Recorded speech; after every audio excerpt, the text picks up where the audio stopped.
Cromossomo em Foco, construindo uma comunidade engajada com a citogenética. Uma produção Trissomia Livre, novo conceito para aprender citogenética. Nossa conversa é com o médico geneticista Dr. Ricardo Barbosa, do Hospital da Criança de Brasília. Cromossomo em Foco. O podcast Cromossomo em Foco é produzido por Trissomia Livre, novo conceito de aprender citogenética, apresentado por mim, Bruno Faulingamba, biólogo e citogeneticista. O Cromossomo em Foco tem o apoio de Citogen Biotecnologia, inovando e mantendo a tradição, Solútil Diagnósticos, soluções diagnósticas integradas, Infocito, soluções em citogenética humana, o Max Lab, testes genéticos, orientação genética, plataforma de exames genéticos, segunda opinião e aconselhamento genético. Cromossomo em Foco, construindo uma comunidade engajada com a citogenética.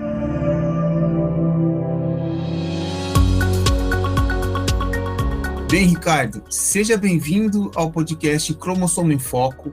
É um prazer te receber, é um prazer falar com você sobre citogenética, genética, enfim, você é uma pessoa extremamente competente, conhecedora desse assunto, e eu tenho um imenso prazer em recebê-lo aqui no podcast. Então, eu vou te deixar à vontade para uma apresentação mais completa, né? Pode falar sobre você, a associação de fato que você tem com a citogenética, com a genética, e aí a gente entra numa conversa que é sobre cromossomopatias, numa visão de panorama e diagnóstico. Então, seja bem-vindo mais uma vez, e se você puder já completar a sua apresentação com como que os cromossomos impactam de fato a nossa saúde. Ricardo, seja bem-vindo. Também, obrigado pelo convite, Bruno, eu agradeço. Eu sou médico geneticista de formação, eu trabalho com genética clínica.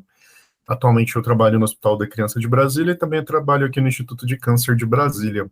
Também, Bruno, em relação aos cromossomos, eles são extremamente importantes. Eles vão desde funções básicas a definir se a gente vai ter condições de nascer e sobreviver, até a definição de sexo biológico e tudo mais.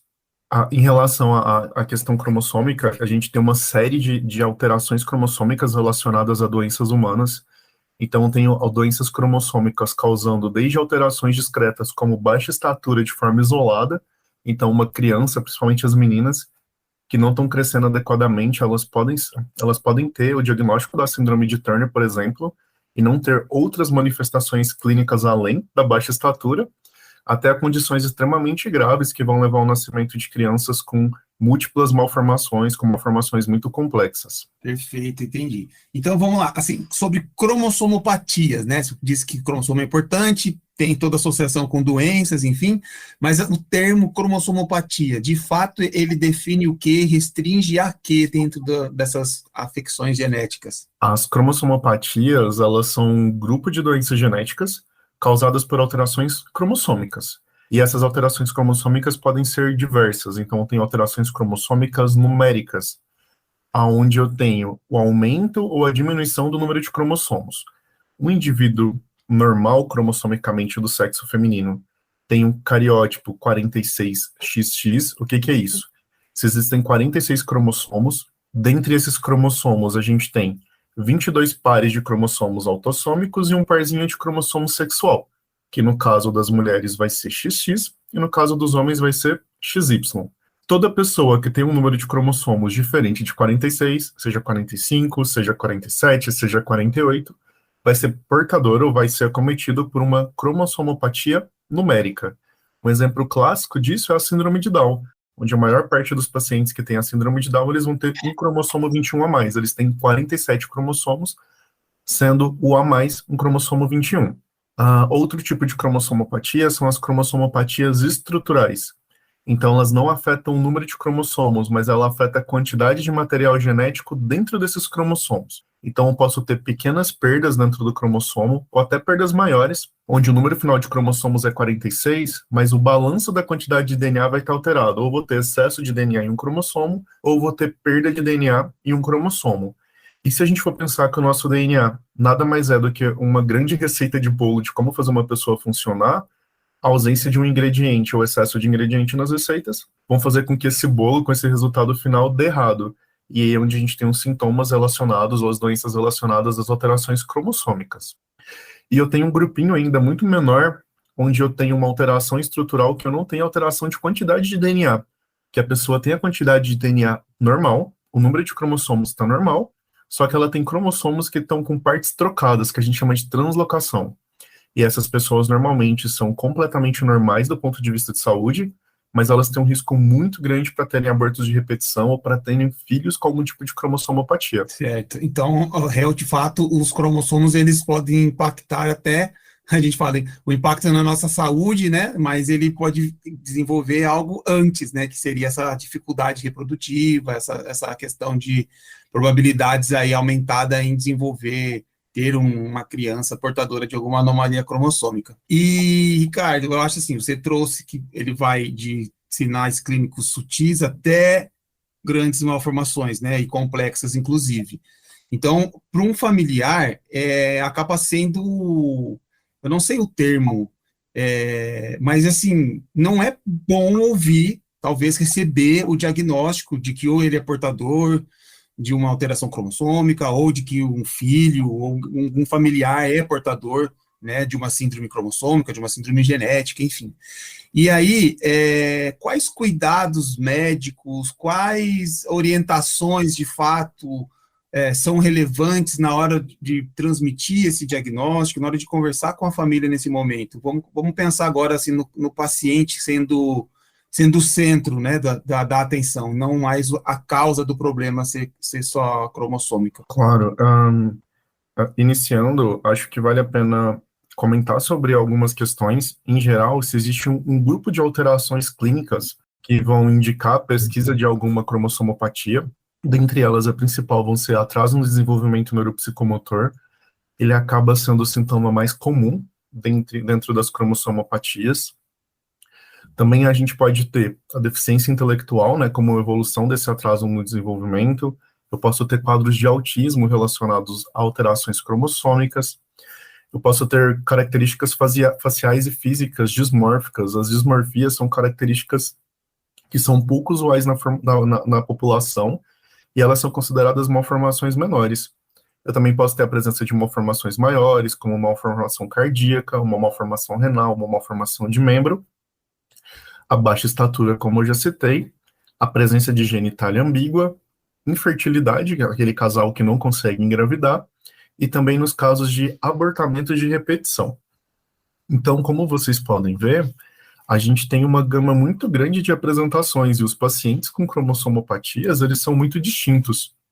Eu posso ter pacientes que vão ter, no caso da síndrome de Turner, uma baixa estatura, que é possível manejar com medicação, e isso vai trazer um impacto às vezes menor para a família, porque uma porcentagem dessas pacientes vão conseguir ter uma vida reprodutiva, e o impacto da cromossomopatia sobre a vida daquela criança, daquela família, vai ser muito baixo. E eu tenho alguns casos onde eu posso ter doenças com comprometimento extremamente grave. Então, em alguns casos, como na síndrome de Patau ou na síndrome de Edwards, onde eu tenho malformações muito importantes, a gente sabe que são doenças com uma letalidade muito alta, e que tem um impacto muito grande em relação à vida, tanto pelo risco de morte, quanto porque essas crianças, quando sobrevivem, elas tendem a ter um comprometimento muito grave. São quadros graves neurológicos, são quadros graves de malformações, e isso acaba levando a impacto importante para a família, em relação ao trabalho, institucionalização, a recurso do sistema de saúde, porque frequentemente eles acabam tendo internações, em relação ao custo de vida mesmo, de não ter um desenvolvimento bom. As cromossomopatias, elas são muito diversas. A gente tem, por exemplo, os pacientes com Klinefelter, que é quando eu tenho uma cópia a mais do cromossomo X em um menino, que em alguns casos eles vão ter apenas infertilidade, como quadro clínico. E vai ser uma pessoa que vai passar a vida inteira sem nenhum outro sinal, e quando essa pessoa decide tentar uma gestação, ela não consegue a gestação, vai fazer um espermograma, não encontra espermatozoides, e aí você tem um impacto importante em relação à fertilidade, porque eles têm infertilidade. Elas não conseguem ter filhos, a não ser por técnicas de medicina reprodutiva. Então, o acometimento, pensando no paciente, é dos mais diversos, né? Cromossomopatias é um mundo, um grupo muito grande de doenças e condições genéticas, que vão causar impactos muito distintos na vida das pessoas. Certo. E só para continuar aí nessa nossa temática, né? Como que isso é transmitido para a família? É interpretação de laudo? É com prognóstico? Como que o médico ele contextualiza qualquer uma dessas situações que você mencionou, né, de impacto das cromossomopatias na saúde, frente a um familiar ou um portador? Como que é feita essa contextualização? Ok. Na presença daqueles sinais que foram citados, a gente suspeita que a pessoa pode ser portadora de uma cromossomopatia, e a partir daí se inicia uma investigação para conseguir determinar qual a cromossomopatia. Para ter essa confirmação, a gente vai utilizar exames laboratoriais. Eu tenho tanto exames citogenéticos quanto exames citogenômicos mesmo. Dentre esses exames, o primeiro para falar que é o mais acessível, de mais fácil acesso, o que está mais popularizado, e o que em teoria é coberto pelo SUS, é o cariótipo. Então, o cariótipo, ele pode ser feito em diferentes tecidos, o mais comum a gente fazer no sangue. Ele consegue detectar as anomalias cromossômicas numéricas, então aquelas variações de número. O cariótipo também consegue ver as translocações. Em alguns casos, quando tenho deleções e duplicações grandes, o cariótipo também pode encontrar. E em uma boa parte dos casos, a realização do cariótipo por si só é o suficiente para concluir um diagnóstico, como no caso da síndrome de Turner, na síndrome de Down, na síndrome de Klinefelter, de Patau, de Edwards. E quando eu realizo esse exame, eu vou saber qual o mecanismo genético que causou aquela síndrome, e a partir desse mecanismo genético, eu consigo, por exemplo, fazer o aconselhamento genético reprodutivo daquele casal. Então, dependendo da alteração citogenética, aquele casal pode ir de um risco muito baixo, que seria menor que 1%, para ter uma nova gestação com a mesma alteração, até riscos extremamente elevados, dependendo do tipo de translocação, que seriam riscos onde o casal não teria, por métodos naturais, chances de ter filhos sem cromossomopatia. Em outros casos, onde eu tenho alterações cromossômicas muito pequenas, eu preciso me valer de outras técnicas, seja a técnica de Fish, quando eu tenho uma suspeita diagnóstica, então eu avaliei um paciente, o conjunto de sinais e sintomas que ele tem é sugestivo da síndrome de Williams. Então eu posso pedir um exame chamado Fish específico para procurar a deleção, a falta da região relacionada a essa síndrome. Também existe uma técnica chamada MLPA, que é usada também para pesquisas de microdeleções ou microduplicações, onde eu não preciso ter uma suspeita diagnóstica, mas quando o paciente preenche alguns critérios, eu posso solicitar esse exame como um exame de triagem, uma varredura. E hoje em dia a gente tem um exame de citogenômica, que é o microarray genômico, né? Ele acaba sendo mais usado, com maior resolução diagnóstica até o momento, onde eu consigo detectar alterações cromossômicas muito pequenas, comparando com as outras técnicas. Então, é um exame com uma sensibilidade muito maior. A partir do momento que eu faço um exame que eu consigo confirmar a cromossomopatia, aí eu tenho um diagnóstico preciso, tanto clínico quanto molecular. Sabendo do diagnóstico molecular ou citogenético, eu consigo saber o mecanismo de causa daquela doença, e muitas vezes isso me dá ideia de prognóstico. O que é isso? Sobre o que eu esperar daquele paciente. Da gente ter uma programação de como a evolução em relação ao desenvolvimento, eu vou saber quais são as principais alterações relacionadas àquela doença para poder acompanhar meu paciente. Essa síndrome cursa frequentemente com hipotireoidismo, como no Down, ou cursa frequentemente com imunodeficiência, como na deleção do cromossomo 22. E a partir disso eu sei como acompanhar o paciente e como tratar ele de forma mais adequada para evitar agravos. E também esse diagnóstico molecular ou citogenético mais preciso, ele me permite fazer tanto aconselhamento dessa pessoa, genético, desse indivíduo quando ele for adulto, para a vida reprodutiva dele, quanto para a família dele, em relação a risco para os pais, ou talvez até outros familiares. No caso das translocações, às vezes a gente descobre muitas pessoas da família que são portadores de uma translocação. Show, maravilha. Nossa, esse assunto, ele vai... Bom, a gente que é da área adora ouvir, né? Espero que os nossos ouvintes também estejam gostando. Eu acho que é um assunto, assim, traz muita curiosidade. E aí eu tenho uma questão aqui para pôr para você, para te ouvir mais um pouco, sobre as doenças em si, né? Sobre essas cromossomopatias. Elas são raras, são frequentes, elas são tratáveis, não existe tratamento, elas são transmissíveis, como que a gente pode abordar esses pontos sobre as cromossomopatias? Ok, então vamos pela primeira questão. Em relação às doenças raras, as cromossomopatias, eu tenho algumas que se enquadram na definição de doenças raras, na definição que o Ministério da Saúde do Brasil usa, né? Que seria uma doença que acomete menos de 65 pessoas numa população de 100 mil. E uma grande parte das cromossomopatias, principalmente das estruturais, elas não entram na definição de doenças raras. Então, a síndrome de Turner, a síndrome de Klinefelter, a própria síndrome de Down, a síndrome de microdeleção do 22 não são consideradas doenças raras porque elas têm uma prevalência muito alta na população, tanto a incidência quanto a prevalência. As cromossomopatias, elas não são tratáveis. Qual o problema? Esses defeitos cromossômicos, eles são alterações genéticas muito grandes. Se a gente for pensar no exemplo de uma outra doença que é uma doença gênica, como a anemia falciforme, na anemia falciforme, todos os sinais e todas as complicações que o paciente tem da anemia falciforme são decorrentes da alteração de um único par de base em toda uma sequência de DNA. Nas cromossomopatias, eu tenho alterações de milhares ou de milhões de pares de base. Então, o tipo de defeito genético relacionado às cromossomopatias é muito grave do ponto de vista de alteração de DNA. E, em geral, a maior parte desses defeitos acontecem ainda durante o período de desenvolvimento embrionário. Então, nas cromossomopatias, essas alterações, sejam numéricas ou estruturais, elas são muito importantes na embriogênese. E muitas vezes, alguns sinais a gente só consegue perceber bem mais tarde no desenvolvimento da criança, mas eles já estavam presentes lá. Então, durante a formação do embrião, a consequência dessa alteração cromossômica já aconteceu. Então, os defeitos estruturais, os defeitos de funcionamento. Esse é um dos motivos que elas ainda não são tratáveis ou curáveis. Porque como as alterações acontecem num período muito inicial da gestação, quando a criança nasce, a gente já tem um diagnóstico, o que aconteceu para levar aquelas alterações já aconteceu. Então, a gente não espera que aconteçam coisas novas ao longo do quadro. Na verdade, a gente só tem os resultados das alterações lá do período embrionário.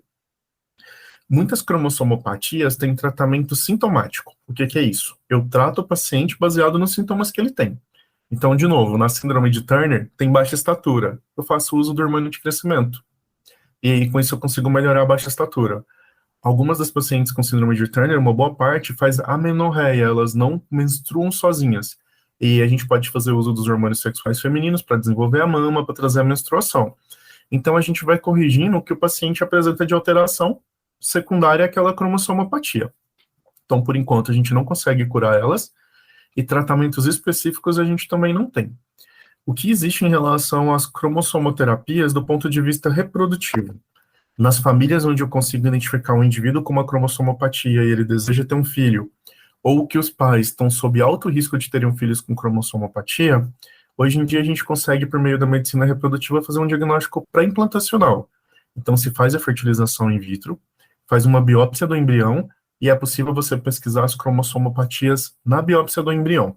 E aí, para essas famílias com risco muito elevado, essa seria uma medida mais eficaz de prevenção primária de acontecer as cromossomopatias, que é você prevenir uma doença antes mesmo dela acontecer, antes de ter o risco para ela. Agora, sobre as questões dos órgãos públicos, né? Como que você enxerga esse engajamento, como que você enxerga essa dedicação, né, às doenças genéticas, às cromossomopatias, enfim, você enxerga uma política pública atuante, você acha que isso é satisfatório para a nossa realidade Brasil, precisa de mais, não? Qual que é a sua visão sobre isso? Não precisa nem fazer um posicionamento crítico, mas assim, a sua visão sobre tudo isso, fica tranquilo quanto a essa manifestação. Tá bem. O acesso ao serviço de saúde ele é muito irregular, no Brasil inteiro ele é muito, muito, muito irregular. Então, existem serviços que um paciente que entra pelo SUS consegue fazer todos os exames necessários, existem serviços que você vai ter dificuldade para fazer exames básicos. Em relação aos testes genéticos, o cariótipo ele é disponibilizado no SUS, ele deveria ser. Infelizmente, ele não está disponível na maioria dos serviços ou na maioria dos hospitais do SUS. Aqui em Brasília, a gente vive uma realidade um pouco melhor, porque o serviço de saúde aqui ele funciona de uma forma diferenciada em relação aos outros estados, então a gente acaba tendo acesso a alguns exames a mais, mas tirando o cariótipo, os outros exames genéticos ou citogenéticos, eles não estão disponíveis no SUS. Então, a gente tem uma negligência muito grande em relação ao atendimento dessas pessoas no Serviço Único de Saúde. E, para você ter uma ideia, o cariótipo, ele consegue diagnosticar isoladamente só cerca de 1 a 2% dos casos de cromossomopatias. Então, é uma taxa de diagnóstico baixíssima. Eu realmente deveria ter exames com poder de diagnóstico maior do que o cariótipo. Existem muitos estudos, inclusive estudos nacionais, mostrando que a disponibilização desse tipo de exame no serviço de saúde reduz custo, porque uma vez que o paciente tem acesso aos exames para diagnóstico preciso, se encurta tempo de diagnóstico, você consegue direcionar e otimizar o tratamento desse paciente e ele para de fazer exames desnecessários, que não vão chegar a um diagnóstico. Então, em relação ao sistema de saúde, infelizmente, o atendimento às doenças genéticas é muito restrito.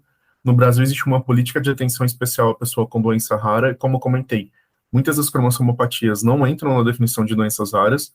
Existem pouquíssimos centros de doenças raras no Brasil. Para um país desse tamanho, com mais de 5.500 cidades, a gente tem menos de 10 centros, é muito pouco.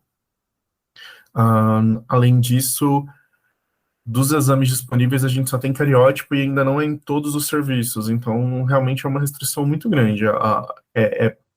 Existe uma defasagem tecnológica de disponibilidade de exames para não e realmente a assistência não consegue ser adequada. Entendi.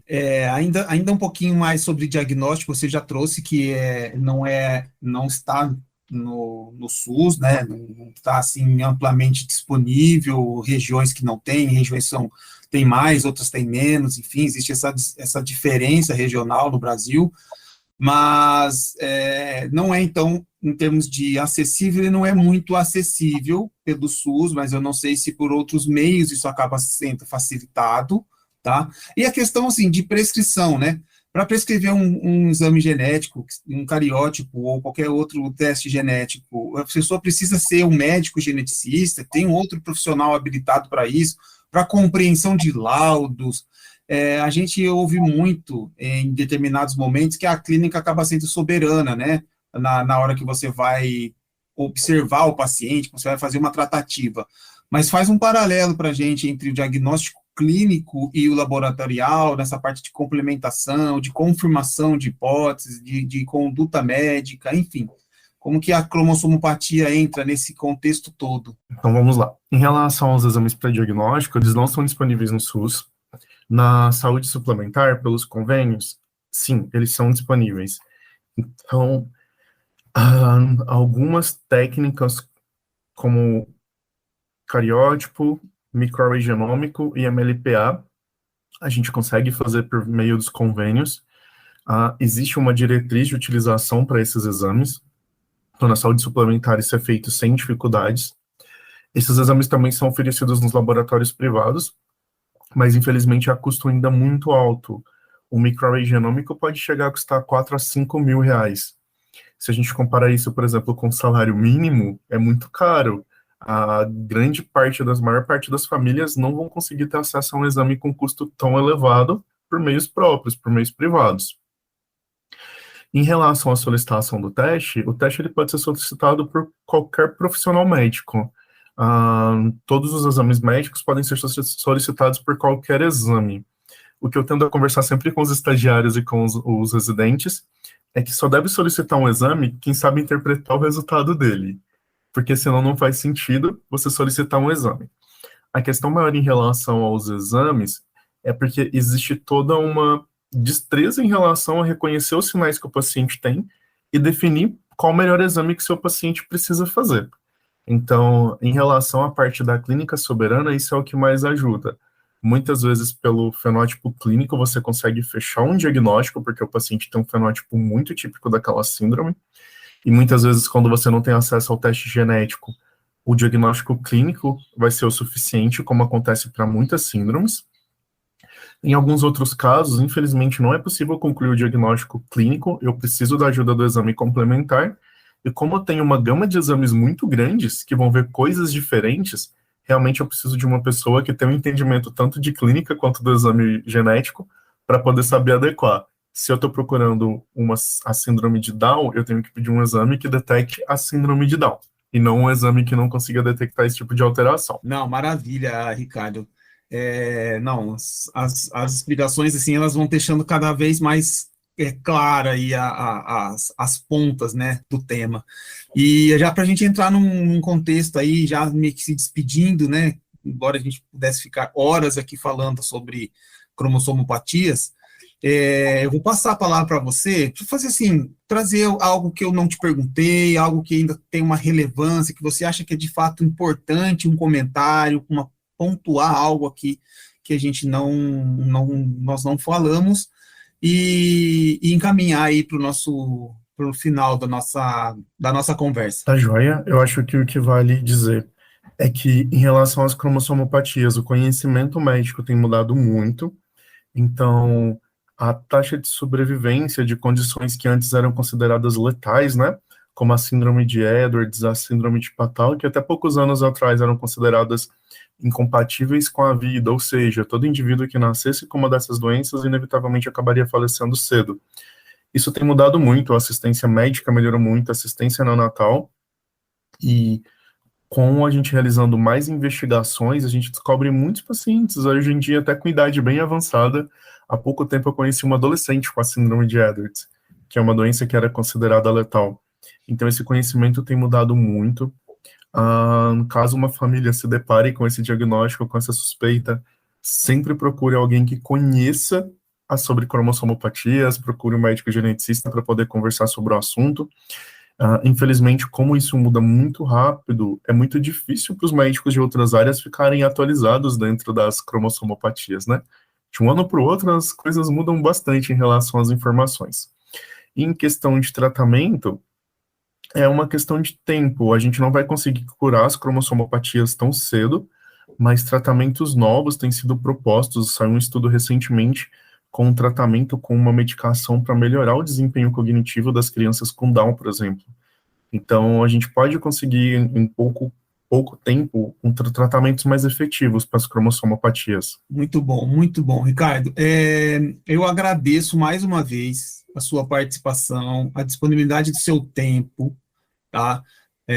Nós estamos, para quem está ouvindo, nós estamos gravando isso num sábado de manhã, bem de manhã, aquele sábado aqui de Brasília, naquele tempinho gostoso só ficar na cama. Então, não, né, o Ricardo levantou cedo, disposto a colaborar com o projeto, a participar de tudo isso. Então, assim, são pontos que envolvem pessoas e que eu tenho que, de fato, agradecer, porque eu sempre falo isso nos episódios, eu não faço nada sozinho, né, eu conto com a colaboração de muita gente.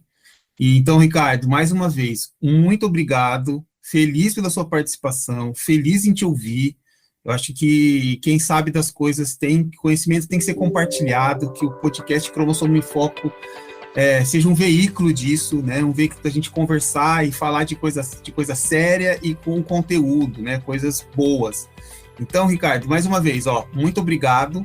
Eu agradeço demais a sua participação aqui, um forte abraço. E para vocês que estão nos ouvindo, gente, eu deixo aqui um convite para ouvir os próximos episódios e acessarem o @trissomialivre, que é um Instagram dedicado à citogenética, que eu faço parte, que eu sou o criador. E lá vocês vão encontrar tanto informações de citogenética como informações do podcast Cromossomo em Foco, porque lá no Trissomia Livre a gente fala oficialmente em nome deste podcast. Cromossomo em Foco. O podcast Cromossomo em Foco é uma forma auditiva de informar, engajar e envolver pessoas através dos conteúdos relevantes sobre citogenética, permitindo um relacionamento direto com o público e potencializando oportunidades, aumentando o network e estreitando um relacionamento entre ensino, pesquisa e serviço. Nós acreditamos que o podcast Cromossomo em Foco é uma maneira clara e objetiva de comunicação, destacando-se sob demanda, ou seja, quando você apertar o play. Cromossomo em Foco. O podcast Cromossomo em Foco é produzido por Trissomia Livre, novo conceito de aprender citogenética. apresentado por mim, Bruno Faulingamba, biólogo e citogeneticista. O Cromossomo em Foco tem o apoio de Citogen Biotecnologia, inovando e mantendo a tradição. Solútil Diagnósticos, soluções diagnósticas integradas. Infocito, soluções em citogenética humana. O Max Lab, testes genéticos. Orientação Genética, plataforma de exames genéticos, segunda opinião e aconselhamento genético. O Cromossomo em Foco pretende construir uma comunidade engajada com a citogenética. Até mais, aquele abraço. Cromossomo em Foco, construindo uma comunidade engajada com a citogenética.